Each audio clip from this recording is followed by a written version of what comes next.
नमस्कार, प्रणाम, जय श्री राम। कैसे हैं आप सभी लोग। तो एक बार फिर से मेरे YouTube चैनल में आपका स्वागत है। अगर आप मेरे चैनल पे नए हैं तो सबसे पहले प्लीज चैनल को सब्सक्राइब जरूर कर लीजिएगा। और आज हम लोग जो है व्यतिकरण के पार्ट नंबर 2 के बारे में अध्ययन करेंगे। और ये व्यतिकरण का लेक्चर नंबर 1 अगर अभी आपने नहीं देखा है तो प्लेलिस्ट में जाकर पड़ी वीडियो को देख लीजिए। और ये लेक्चर नंबर 2 है और इसी के साथ व्यतिकरण का चैप्टर मात्र 2 वीडियो में समाप्त हो रहा है। तो चलिए बिना विलंब किए हम लोग स्टार्ट करते हैं कि व्यतिकरण के बारे में। इसके पहले हमने बताया था कि जब दो समान आवृत्ति या आयाम की तरंगे किसी एक ही दिशा में संचरित हो रही हो और उन तरंगों का यदि अध्यारोपण हो जाता है तो इस घटना को प्रकाश का व्यतिकरण कहते हैं। ठीक है, अब व्यतिकरण के लिए आवश्यक शर्तें क्या होती है, देखिए ये चीज ध्यान में रखेंगे कि व्यतिकरण के लिए आवश्यक शर्त क्या क्या होती है। ये चीज बोर्ड परीक्षा में सबसे अधिक पूछी जाती है कि व्यतिकरण के लिए आवश्यक शर्त क्या क्या होती है। व्यतिकरण समान आवृत्ति या आयाम की तरंगों के बीच कैसा होता है, इन चीजों को आपको क्या करना है, समझना है। तो प्रकाश के व्यतिकरण के लिए आवश्यक शर्त यहां पर लिख दी गई है, सिंपल कॉन्सेप्ट है।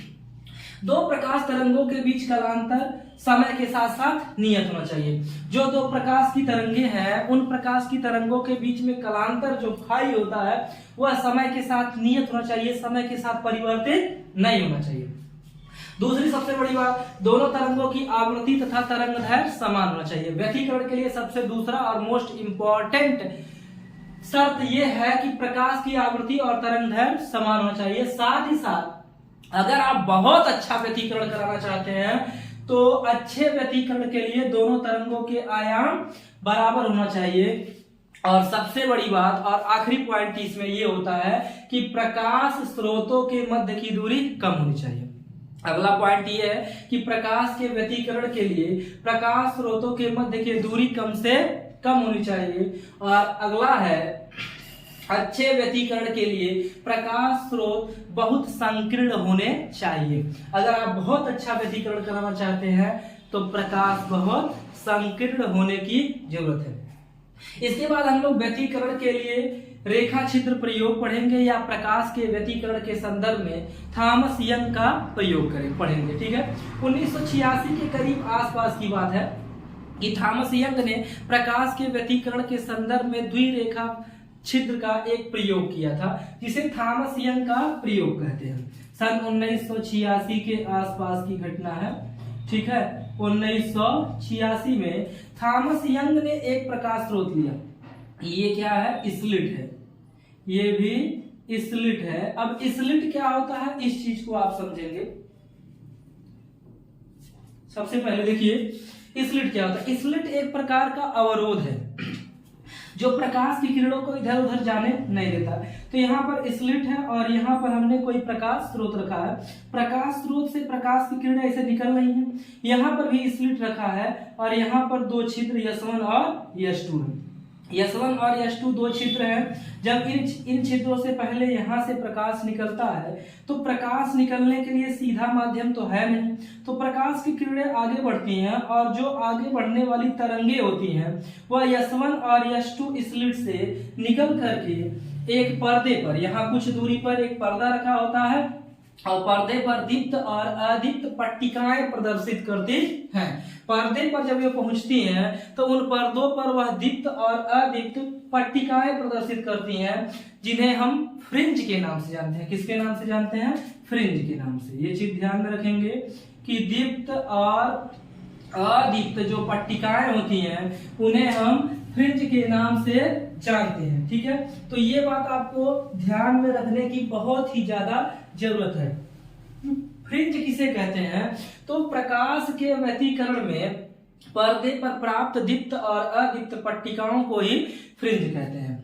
समझेंगे, सन 1986 में थॉमस यंग ने प्रकाश के रेखा छिद्र का प्रयोग किया। इस प्रयोग में सबसे पहले उसने एक प्रकाश स्रोत लिया। इस प्रकाश स्रोत से यहाँ से प्रकाश की किरणें जा रही हैं और यहाँ पर दो स्लिट हैं। एक स्लिट में एक छिद्र S1 है और S2 है जो S छिद्र के समान दिशा में नहीं है।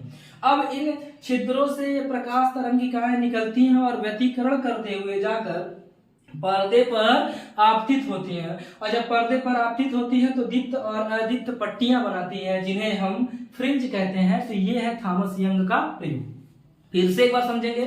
थॉमस यंग ने सन 1886 में एक प्रकाश स्रोत लिया जिसके सामने एक स्लिट रखा जिसमें एक रेखा छिद्र केवल S उपस्थित था। इसके सामने कुछ दूरी पर एक द्विरेखा छिद्र वाला एक दूसरा की फ्रिंज ने एक स्लिट लिया। स्लिट के सामने एक रेखा छिद्र था और उस रेखा छिद्र के साथ कुछ दूरी पर एक दूसरा स्लिट था जहां पर दो रेखा छिद्र S1 और S2 थे और इससे कुछ दूरी पर उसने पर्दे को रखा।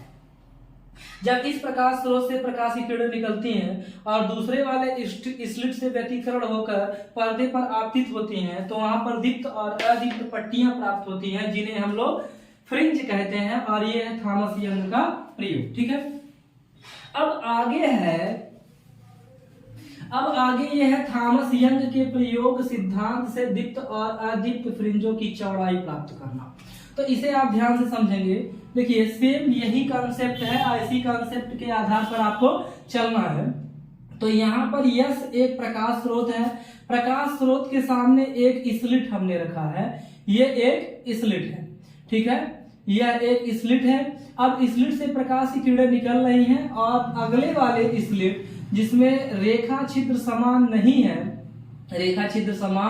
नहीं है उन रेखा छिद्रों से होकर प्रकाश की किरणें निकल रही हैं और जाकर बिंदु P पर एक दीप्त फ्रिंज का निर्माण कर रही है। यहां से हम एक सीधी रेखा खींच दे रहे हैं CO, देखिए, और यहाँ पर S1 रेखा छिद्र से हम S2 पर लंब डाल दे रहे हैं और ये जो लंब डाल रहे हैं उनके बीच का कोण है थीटा।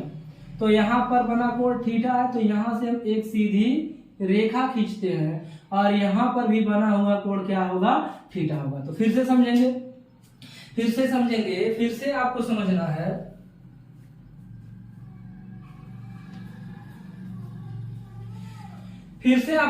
है। देखिए यहाँ पर एक पर्दा है, पर्दा और स्लिट के बीच की दूरी हमने क्या लिया है, कैपिटल D लिया है, और उसके पहले एक स्लिट है S।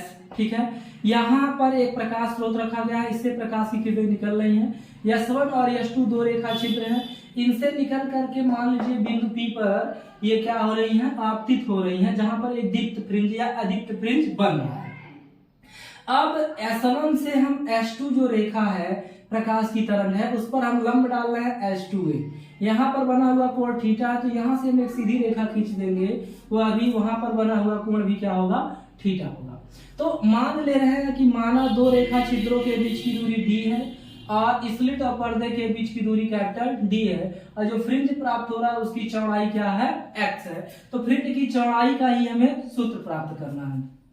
तो सबसे पहले आपने पढ़ा है पथांतर, ध्यान देंगे, पथांतर जो है वह देखिए ये वाला हिस्सा बड़ा है और ये वाला हिस्सा छोटा है, और जब हमने इस पे लंब डाला तो ये और ये दोनों हिस्से आपस में बराबर हो गए, यानी बड़ा वाला हिस्सा S2P है, S2P और छोटा वाला हिस्सा है S2A, क्या है, S1P। ठीक है, S2P में से S1P घटाएंगे तो हमको प्राप्त होगा S2A। क्या प्राप्त होगा, S2A। तो यही S2A पथांतर है। कुछ देर के लिए अभी आप समझेंगे कि यही S2A पथांतर है। जब हम S2P में से S1A घटाएंगे, S2P में से S1A घटाएंगे तो यह जो छोटी सी दूरी प्राप्त हो रही है यही हमारा क्या है, पथांतर है।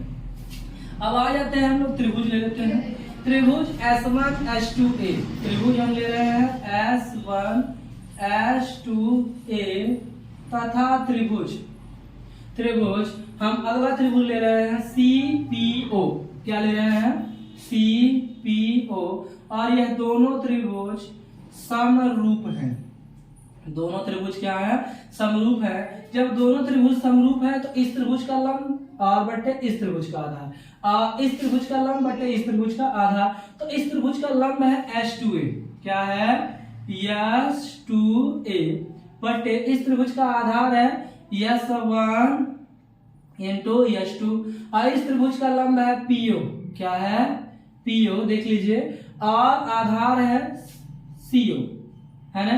तो S2A देख लीजिए पथांतर है, S2A पथांतर है, और S1 S2 स्लिटों के बीच की दूरी कितनी है, d है, स्मॉल d है।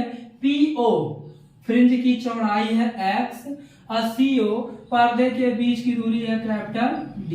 अब अगर आप S2A निकालेंगे तो यह D का भाग है उधर जाएगा गुणा, या D का भाग है उधर जाएगा गुणा, तो XD बटे कैपिटल D, ठीक है।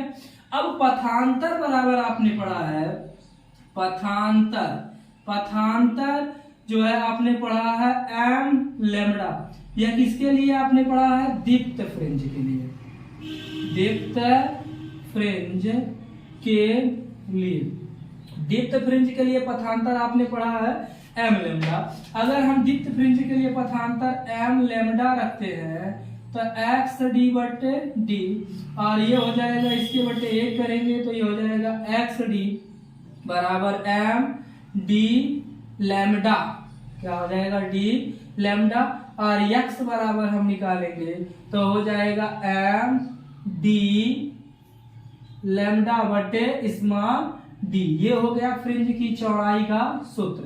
या अब यदि मान लो यदि m बराबर आप कितना ले लेते हैं, m बराबर a, तो फ्रिंज की चौड़ाई तो हो जाएगा फ्रिंज की चौड़ाई, फ्रिंज की चौड़ाई x लिखिए चाहे आप W लिखिए, बराबर हो जाएगा D लैम्डा बटे स्मॉल d, जहां पर कैपिटल D दोनों पर्दों के बीच की दूरी, स्मॉल d स्लिटों के बीच की दूरी। वहीं आप अदीप्त फ्रिंज के लिए लेंगे तो अदीप्त फ्रिंज के लिए, अगर आप अदीप्त फ्रिंज के लिए चौड़ाई का सूत्र निकाल रहे हैं तो आप चौड़ाई को चाहे x से दिखाइए चाहे w से दिखाइए, बराबर हो जाएगा 2m minus 1 into D lambda बटे स्मॉल क्या हो जाएगा 2d। तो ये हो जाएगा अदीप्त फ्रिंज के लिए, और ये कितना किसके लिए हो गया, दीप्त फ्रिंज के लिए, ठीक है। तो अगर आप मेरे चैनल पे नए हैं तो सबसे पहले प्लीज चैनल को सब्सक्राइब कर लीजिए और बेल आइकन को जरूर दबा लीजिए, जिससे टाइम टू टाइम वीडियो की नोटिफिकेशन आपको प्राप्त होती रहे। तो आज हमने प्रकाश के व्यतिकरण के लिए शर्तें पढ़ा, प्रकाश के व्यतिकरण के संदर्भ में थॉमस यंग का हमने प्रयोग पढ़ा, और प्रकाश के व्यतिकरण के लिए फ्रिंज की चौड़ाई के सूत्र का निगमन किया है, ठीक है। अगर आपको समझ में नहीं आया तो एक बार फिर से आप वीडियो को रिवाइज करके देखेंगे तो आपको समझ में आएगा। और अगर आप मेरे चैनल पर नए हैं तो सबसे पहले चैनल को सब्सक्राइब कर लीजिए, और फर्स्ट वाला पार्ट अगर आप नहीं देखा है तो सबसे पहले फर्स्ट वाला पार्ट देखिए, जरूर इसे देखिए, तो आपको बहुत अच्छे तरीके से समझ में आएगा। आज के लिए बस इतना ही, धन्यवाद, राम राम, जय श्री राम।